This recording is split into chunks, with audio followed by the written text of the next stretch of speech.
हरिः ओम्। नाम्नां साष्टसहस्रं च ब्रूहि गार्ग्यमहामते। महालक्ष्म्या महादेव्या भुक्तिमुक्त्यर्थसिद्धये। श्रीगार्ग्य उवाच सनत्कुमारमासीनं द्वादशादित्यसन्निभम् अपृच्छन् योगिनो भक्त्या योगिनामर्धसिद्धये। सर्वलौकिककर्मभ्यो विमुक्तानां हितायनै भुक्तिमुक्तिप्रदं जप्यमनुब्रूहि दयानिधे। सनत्कुमार भगवन् सर्वज्ञोऽसि विशेषतः आस्तिक्यसिद्धये नृणां क्षिप्रधर्मार्थसाधनम्। आद्यन्ति मानवाः सर्वे धनाभावेन केवलम् सिद्ध्यन्ति धनिनोऽन्यस्य नैव धर्मार्थकामनाः।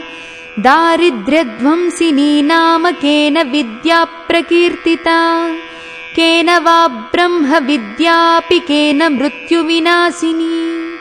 सर्वेषां सारभूतैका विद्यानां केन कीर्तिता प्रत्यक्षसिद्धिदा ब्रह्मन् तामच्चक्ष्वदयानिधे।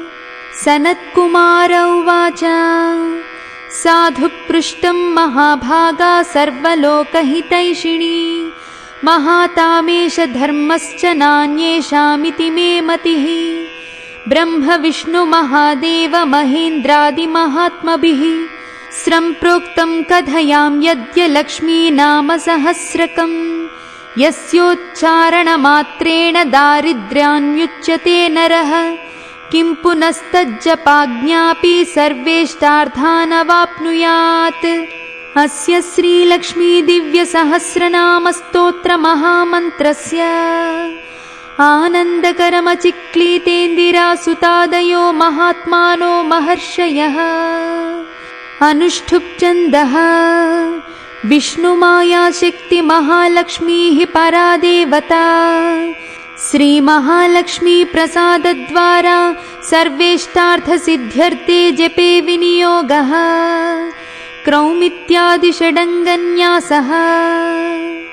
ध्यानम्।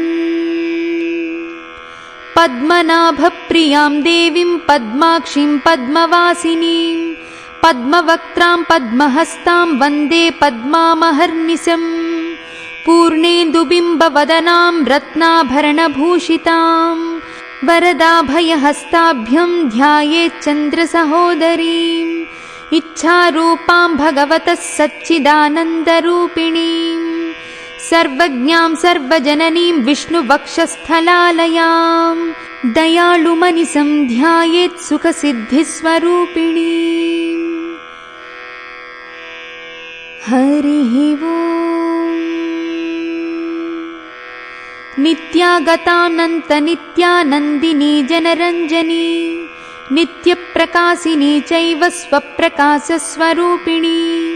महालक्ष्मीर्महाकाली महाकन्या सरस्वती भोगवैभवसन्धात्री भक्तानुग्रहकारिणी। ईशावास्या महामाया महादेवी महेश्वरी। हृल्लेखा परमाशक्तिर्मातृका बीजरूपिणी। नित्यानन्दा नित्यबोधा नादिनी जनमोदिनी। सत्यप्रत्ययिनी चैव स्वप्रकाशात्मरूपिणी। त्रिपुरा भैरवी विद्या हंसा वागीश्वरी शिवा। वाग्देवी च महारात्रिः कालरात्रिस्त्रिलोचनी। भद्रकाली कराळी च महाकाली तिलोत्तमा। काली कराळवक्त्रान्ता कामाक्षी कामदा शुभा। चण्डिका चण्डरूपेशा चामुण्डा चक्रधारिणी। त्रैलोक्यजननी देवी त्रैलोक्यविजयोत्तमा। सिद्धलक्ष्मी क्रियालक्ष्मीर्मोक्षलक्ष्मी प्रसादिनी। उमा भगवती दुर्गा चान्द्री दाक्षायणी शिखा। प्रत्यङ्गिराधरा वेला लोकमाता हरिप्रिया। पार्वती परमादेवी ब्रह्मविद्याप्रदायिनी। अरूपा बहुरूपा च विरूपा विश्वरूपिणी।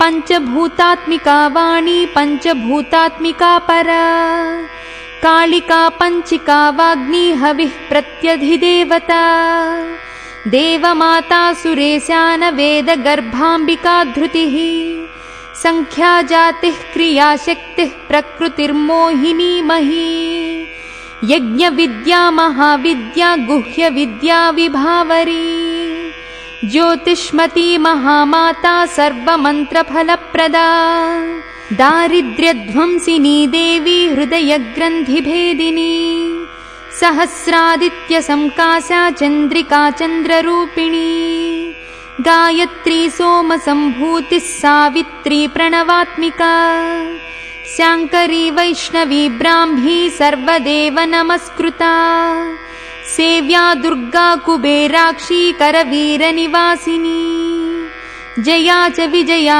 चैव जयन्ती चापराजिता कुब्जिका कालिका शास्त्री वीणा पुस्तकधारिणी सर्वज्ञशक्तिः श्रीशक्तिर्ब्रह्म विष्णु शिवात्मिका इडा पिङ्गलिका मध्या मृणाली तन्तुरूपिणी यज्ञेशानी प्रधा दीक्षा दक्षिणा सर्वमोहिनी अष्टांगयोगिनी देवी निर्भीजध्यानगोचरा सर्वतीर्थस्थिता शुद्धा सर्वपर्वतवासिनी वेदशास्त्रप्रदा देवी षडङ्गादिपदक्रमा शिवा धात्री शुभानन्दा यज्ञकर्मस्वरूपिणी प्रतिनीमेनका देवी ब्रह्माणी ब्रह्मचारिणी एकाक्षरपरा तारा भवबन्धविनाशिनी विश्वम्भराधराधारा निराधाराधिकस्वरा राकाकुहूरमावास्या पूर्णिमानुमतिद्युतिः सिनीवाली शिवावस्या वैश्यदेवीऽपि सङ्गिला पिप्पला च विशालाक्षी रक्षोऽग्निवृष्टिकारिणी दुष्टविद्राविणी देवी सर्वोपद्रवनाशिनी शारदा शरसंधाना सर्वशास्त्रस्वरूपिणी युद्धमध्यस्थिता देवी सर्वभूतप्रभञ्जनी अयुद्धा युद्धरूपा च शान्ता शान्तिस्वरूपिणी गंगा सरस्वती वेणी यमुना नर्मदापगा समुद्रवसनावासा ब्रह्माण्डश्रेणिमेखला पञ्चवक्त्रादशभुजा शुद्धस्फटिकसन्निभा रक्ता कृष्णासिता पीता सर्वा वर्णानिरीश्वरी कालिका चक्रिका देवी सत्या तु वटुका स्थिता तरुणी वारुणी नारी ज्येष्ठा देवी सुरेश्वरी विश्वम्भरधरा कर्त्री गणार्गलविभञ्जनी संध्या रात्रिर्दिवा ज्योत्स्ना कला काष्ठानिमेषिका उर्वी कात्यायनी शुभ्रा संसारार्णवतारिणी कपिला कीलिका शोका मल्लिका नवमल्लिका देविका नन्दिका शान्ता भञ्जिका भयभञ्जिका कौशिकी वैदिकी देवी सौरी रूपाधिकातिभा दिग्वस्त्रा नववस्त्रा च कन्यका कमलोद्भवा श्री सौम्य लक्ष्मणातीत दुर्गा सूत्रप्रबोधिका श्रद्धा मेधा कृतिः प्रज्ञा धारणा कान्तिरेव च श्रुतिस्मृतिर्धृतिर्धन्या भूतिरिष्टर्मनीषिणी विरक्तिर्व्यापिनी माया सर्वमाया प्रभञ्जनी महेन्द्री मन्त्रिणी सिंही चेन्द्रजालस्वरूपिणी अवस्थात्रय निर्मुक्ता गुणत्रय विवर्जिता ईषणत्रय विर्मुक्ता सर्वरोग विवर्जिता योगी ध्यानान्तगम्या च योगध्यानपरायणा त्रयी शिखा विशेषज्ञा वेदान्तज्ञानरूपिणी भारती कमला भाषा पद्मा पद्मावती कृतिः गौतमी गोमती गौरी ईशानहंसवाहनी नारायणी प्रभाधारा जाह्नवी शङ्करात्मजा चित्रघण्टा सुनन्दा श्रीर्मानवी मनुसंभवा स्तंभनी क्षोभिणी मारी ब्राह्मिणी शत्रुमारिणी मोहिनी द्वेषिणी वीरा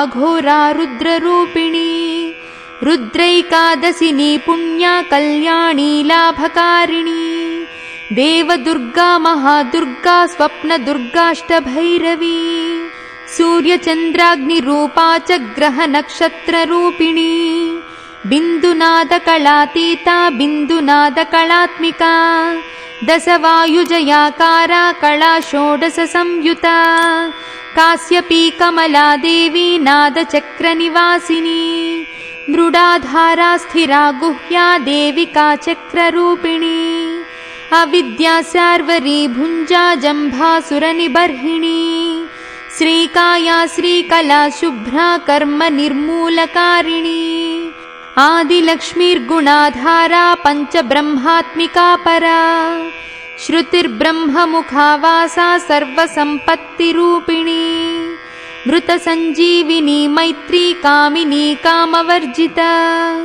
निर्वाणमार्गदा देवी हंसिनी कालिका क्षमा सपर्या गुणिनी भिन्ना निर्गुणा खण्डितशुभा स्वामिनी वेदिनी शक्या शाम्बरी चक्रधारिणी दण्डिनी मुण्डिनी व्याघ्री शिखिनी सोमसंहतिः चिन्तामणिश्चिदानन्दा पञ्चबाणप्रबोधिनी बाणश्रेणी सहस्राक्षी सहस्रभुजपादुका सन्ध्याबलिस्त्रिसन्ध्याख्या ब्रह्माण्डमणिभूषणा वासवी वारुणी सेना कुलीका मन्त्ररञ्जनी जितप्राणस्वरूपा च कान्ता काम्यवरप्रदा मन्त्रब्रह्मण विद्यार्था नादरूपा हविष्मती अधर्वणी श्रुतिः शून्या कल्पना वर्जिता नती सत्ता जातिः प्रमामेया प्रमितिः प्राणदा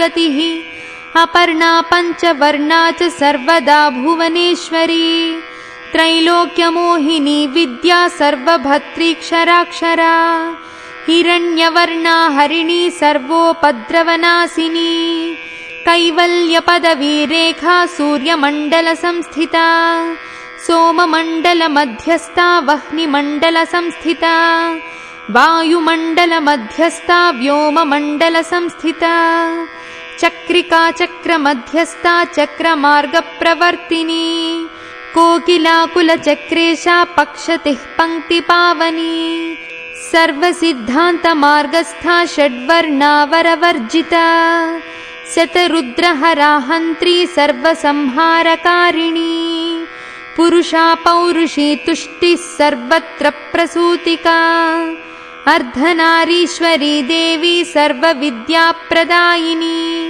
भार्गवी याजुषी विद्या सर्वोपनिषदा स्थिता व्योमकेशाखिलप्राणा पञ्चकोशा विलक्षणा पञ्चकोशात्मिका प्रचक्रुञ्च ब्रह्मात्मिका शिवा जगज्जराजनित्री च पञ्चकर्मप्रसूतिका वाग्देव्याभरणाकारा सर्वकाम्यस्थिता स्थिती अष्टादशचतुष्षष्टिपीठिका विद्ययायुता कालिकाकर्षणश्यामा यक्षिणी किन्नरेश्वरी केतकी मल्लिका शोका वाराही धरणी ध्रुवा नारसिंही महोग्रास्या भक्तानामार्तिनाशिनी अन्तर्बला स्थिरा लक्ष्मीर्जरा मरणनाशिनी श्रीरञ्जिता महाकाया सोमसूर्याग्निलोचना अदितिर्देवमाता च अष्टपुत्राष्टयोगिनी अष्टप्रकृतिरष्टाष्टविभ्राजद्विकृताकृतिः दुर्भिक्षध्वंसिनी देवी सीता सत्या च रुक्मिणी ख्यातिजा भार्गवी देवी देवयोनिस्तपस्विनी शाकम्भरी महासोणा गरुडोपरि संस्थिता सिंहगा व्याघ्रगा देवी वायुगा च महाद्रिगा अकारादिक्षकारान्ता सर्वविद्याधिदेवता मन्त्रव्याख्याननिपुणा ज्योतिश्शास्त्रैकलोचनी इडा पिङ्गलिका मध्यः सुषुम्ना ग्रन्थिभेदिनी कालचक्राश्रयोपेता कालचक्रस्वरूपिणी वैशारदी मतिश्रेष्ठा वरिष्ठा सर्वदीपिका वैनायकी वरारोहा श्रोणिवेला बहिर्बलिः जम्भिनी जृम्भिणी जम्भकारिणी गणकारिका शरणी चक्रिकानन्ता सर्वव्याधिचिकित्सकी देवकी देवसंकासा वारिधिः करुणाकरा सर्वरी सर्वसम्पन्ना सर्वपापप्रभञ्जनी एकमात्रा द्विमात्रा च त्रिमात्रा च तथा परा अर्धमात्रा परा सूक्ष्मा सूक्ष्मार्धार्धपरा परा एकवीरा विशेषाख्या षष्ठी देवी मनस्विनी नैष्कर्म्या निष्कला लोका ज्ञानकर्माधिका गुणा सबन्ध्वानन्दसन्दोहा व्योमाकारा निरूपिता गद्यपद्मात्मिका वाणी सर्वालङ्कारसंयुता साधुबन्धपदन्यासा सर्वौको घटिकावलिः षट्कर्मा कर्मसाकारा सर्वकर्मविवर्जिता आदित्यवर्णा चापर्णा कामिनी वररूपिणी ब्रह्माणि ब्रह्मसंताना वेदवागीश्वरी शिवा पुराणन्यायमीमांसा धर्मा शास्त्रागमश्रुता सद्यो वेदवती सर्वा हंसी विद्याधिदेवता विश्वेश्वरी जगद्धात्री विश्वनिर्माणकारिणी वैदिकी वेदरूपा च कालिका कालरूपिणी नारायणी महादेवी सर्वतत्त्वप्रवर्तिनी हिरण्यवर्णरूपा च हिरण्यपदसम्भवा कैवल्यपदवी पुण्या कैवल्यज्ञानलक्षिता ब्रह्मसम्पत्तिरूपा च ब्रह्मसम्पत्तिकारिणी वारुणी वारुणाराध्या सर्वकर्मप्रवर्तिनी एकाक्षरपरा युक्ता सर्वदारिद्र्यभञ्जिनी पाशाङ्कुशान्विता दिव्या वीणा व्याख्या सूत्रभृत् एकमूर्तिस्त्रयी मूर्तिर्मधुकैटभभञ्जनी साङ्ख्या साङ्ख्यवती ज्वाला ज्वलन्ती कामरूपिणी जाग्रन्ती सर्वसम्पत्ति सुषुप्ता स्वेष्टदायिनी कपालिनी महादंष्ट्रा भ्रुकुटी कुटिलानना सर्वावासा सुवासा च बृहस्सृष्टिश्च साक्वरी छन्दो गणप्रतिष्ठा च कल्माशी करुणात्मिका चक्षुष्मती महाघोषा खड्गचर्मधरासनिः शिल्पवैचित्र्यविद्योता सर्वतो भद्रवासिनी अचिन्त्या लक्ष्मणाकारा सूत्रभाष्यनिबन्धना सर्ववेदार्थसम्पत्ति सर्वशास्त्रार्थमातृका अकारादिक्षकारान्तमातृवर्णकृतस्थला सर्वलक्ष्मीः सदानन्दा सारविद्या सदाशिवा सर्वज्ञः सर्वशक्तिश्चखेचरी रूपघोच्छ्रिता अणिमादिगुणोपेता पराकाष्ठा परागतिः हंसयुक्तविमानस्था हंसारूढा शशिप्रभा भवानी वासना शक्तिराकृतिस्थाखिलाखिला तन्त्रहेतुर्विचित्राङ्गी व्योमगङ्गा विनोदिनी वर्षा च वार्षिका चैव ऋग्यजुस्सामरूपिणी महानदी नदी पुण्या गण्यपुण्यगुणक्रिया समाधिगतलभ्यार्था श्रोतव्या स्वप्रिया घृणा नामाक्षरपरा देवी उपसर्गनखाञ्चिता निपातोरुद्वयी जङ्घा मातृका मन्त्ररूपिणी आसीना च शयना च तिष्ठन्ती धावनाधिका लक्ष्यलक्षणयोगाढ्या ताद्रूप्यगणनाकृतिः नैकरूपा नेन्दुरूपा सदाकृतिः समासतद्धिताकारा विभक्तिवचनात्मिका स्वाहाकारा स्वधाकारा श्रीपत्यार्थाङ्गनन्दिनी गम्भीरा गहना गुह्या योनिलिङ्गार्थधारिणी शेषवासुकि संसेव्या चपलावरवर्णिनी कारुण्याकार सम्पत्तिः कीलकृन्मन्त्रकीलका शक्तिबीजात्मिका सर्वमन्त्रेष्टाक्षयकामना आग्नेयी पार्थिवा आप्या वायव्या व्योमकेतना सत्यज्ञानात्मिकानन्दा ब्राह्मी ब्रह्म सनातनी अविद्यावासना माया प्रकृतिः सर्वमोहिनी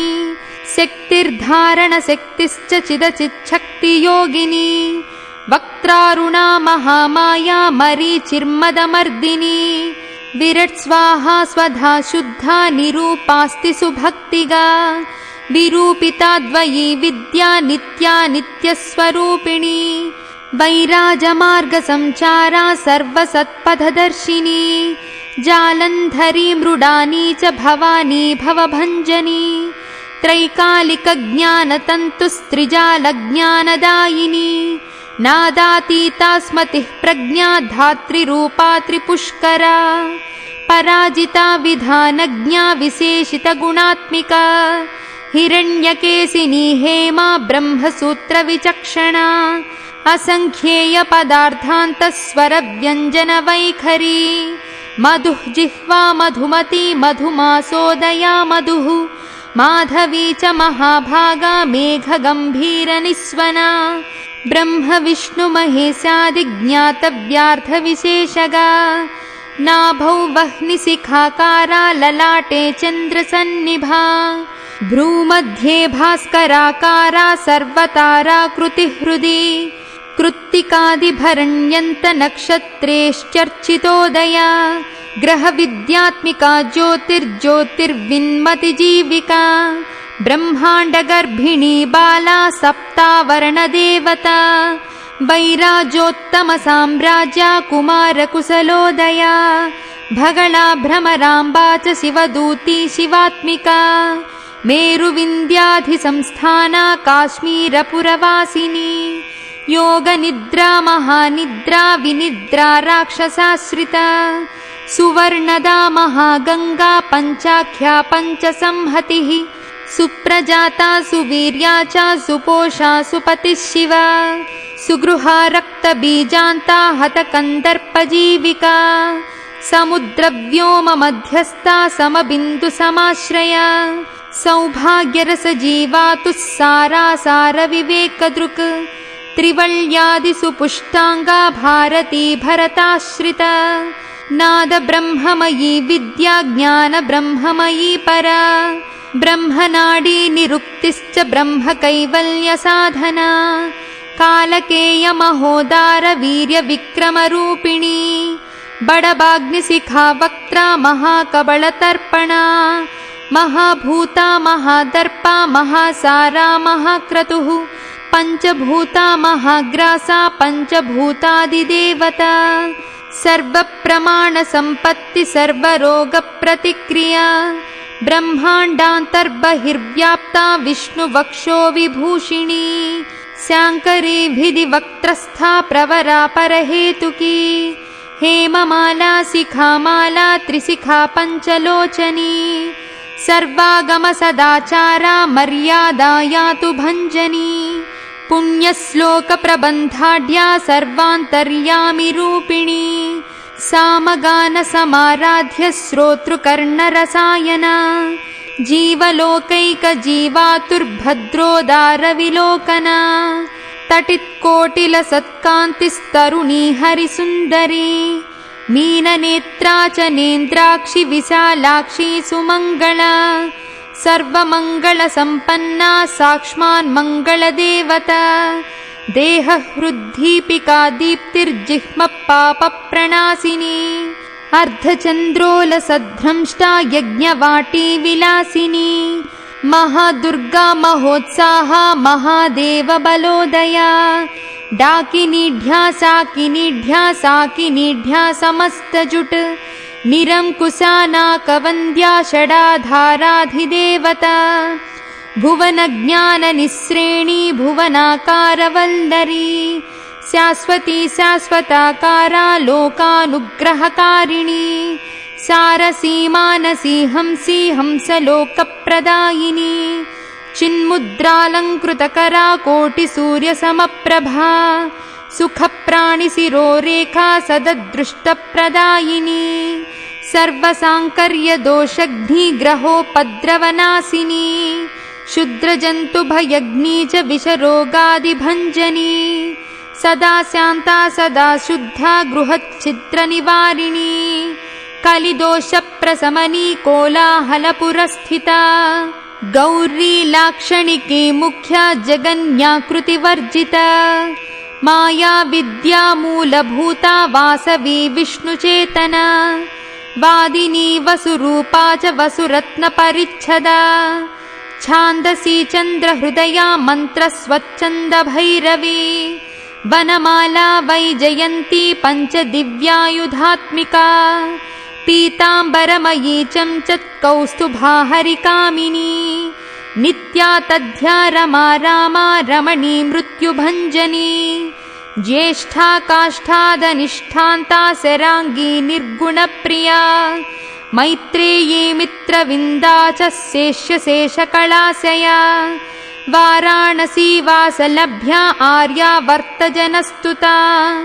जगदुत्पत्तिसंस्थानसंहारत्रयकारणा त्वमम्ब विष्णु सर्वस्वं नमस्तेऽस्तु महेश्वरी सिद्धलक्ष्मीर्महाकाली महालक्ष्मीर्नमोऽस्तु ते सद्यो जाताभिपञ्चाग्निरूपा पञ्चकपञ्चका यन्त्रलक्ष्मीर्भवत्यादिर्याद्याद्येते नमो नमः पृष्ट्यादिकारणकारवितते दोषवर्जिते जगल्लक्ष्मीर्जगन्मातर्विष्णुपत्नी नमोऽस्तु ते नवकोटिमहाशक्तिसमुपास्य पदाम्बुजे कनत्सौवर्णरत्नाढ्य सर्वाभरणभूषिते अनन्तनित्यमहिषी प्रपञ्चेश्वरनायकी अच्युच्छ्रितपदान्तस्थे परमव्योमनायकी नाकपृष्ठकताराध्ये विष्णुलोकविलासिनी वैकुण्ठराजमहिषी श्रीरङ्गनगराश्रिते रङ्गनायकी भूपुत्री कृष्णे वरदवल्लभे कोटिब्रह्मादिसंसेव्ये कोटिरुद्रादिकीर्तिते मातुलुङ्गमयं खेटं सौवर्णचषकं तथा च वरदाभाये पाशमङ्कुशकं शङ्खं चक्रं शूलं कृपाणिकां धनुर्बाणौ चाक्षमालां चिन्मुद्रामपि बिभ्रतीम् अष्टादशभुजे लक्ष्मी महाष्टादशपीठगे भूमिनीलादिसंसेव्ये स्वामि चित्तानुवर्तिनी पद्मे पद्मालये पद्मपूर्णकुम्भाभिषेचिते इन्दिरेन्दिन्दिराभाक्षि क्षीरसागरकन्यके भार्गवी त्वं स्वतन्त्रेच्चावशीकृतजगत्पति मङ्गलं मङ्गलानां त्वं देवतानां च देवता त्वमुत्तमोत्तमानां च त्वं श्रेयः परमामृतम् धनधन्याभिवृद्धिश्च सार्वभौमसुखोच्छ्रया आन्दोलिकादिसौभाग्यं मत्ते भाति महोदयः पुत्रपौत्राभिवृद्धिश्च विद्याभोगबलाधिकम् आयुरारोग्यसम्पत्तिरष्टैश्वर्यं त्वमेव हि परमेशी विभूतिश्च सूक्ष्मतरा गतिः सदयापाङ्गसन्दत्तब्रह्मेन्द्रादिपदस्थितिः अव्याहतमहाभाग्यं त्वमेवाक्षोभविक्रमः समन्वयश्च वेदानामविरोधस्त्वमेव हि निःश्रेयसपदप्राप्तिसाधनं फलमेव च श्रीमन्त्रराजराज्ञी च श्रीविद्याक्षेमकारिणी श्रीं बीजजपसन्तुष्टा ऐं ह्रीं श्रीं बीजपालिका प्रपत्तिमार्गसुलभा विष्णुप्रथमकिङ्करी क्लीङ्कारार्थसवित्री च सौमङ्गल्यादिदेवता श्रीषोडशाक्षरी विद्या श्रीयन्त्रपुरवासिनी सर्वमङ्गलमाङ्गल्ये शिवे सर्वार्थसाधिके शरण्ये त्र्यम्बके गौरि नारायणी नमोऽस्तु ते पुनः पुनर्नमस्तेऽस्तु साष्टाङ्गमयुतं पुनः सनत्कुमार उवाच एवं स्तुता महालक्ष्मीर्ब्रह्मरुद्रादिभिः सुरैः समद्भिरार्तदीनैश्च निःसद्वैर्भोगवर्जितैः ज्येष्ठाजुष्टैश्च निःश्रीकैः संसारात् स्वपरायणैः विष्णुपत्नी ददौ तेषां दर्शनं दृष्टितर्पणम् शरत्पूर्णेन्दुकोट्याभधवलापाङ्गवीक्षणैः सर्वां सत्त्वसमाविष्टांश्चक्रे हृष्टावरं ददौ। महालक्ष्मी उवाच नाम्नां साष्टसहस्रं मे प्रमदाद्यापि यः सकृत् कीर्तयेत्तत्कुले सत्यं वसाम्याचन्द्रतारकम् ॐ पुनर्निमया ज्ञप्तुर्मदेकः शरण्यश्च च मातृवत्सानुकम्पाहं पोषकी स्यामहर्निशम् मन्नामस्मरतां लोके दुर्लभं नास्ति चिन्तितम् मत्प्रसादेन सर्वेऽपि स्वेष्टार्धमवाप्स्यत लुप्तवैष्णवधर्मस्य मद्भृत्तेष्वकीर्तिनः भक्तिप्रपत्तिहीनस्य वन्द्यो नाम्नाञ्जरापि ये तस्मादवश्यं तैर्दोषैर्विहीनः पापवर्जितः जपेत् साष्टसहस्रं मे नाम्नां प्रत्यहमादरात् साक्षादलक्ष्मीपुत्रोऽपि दुर्भाग्योऽप्यलसोऽपि वा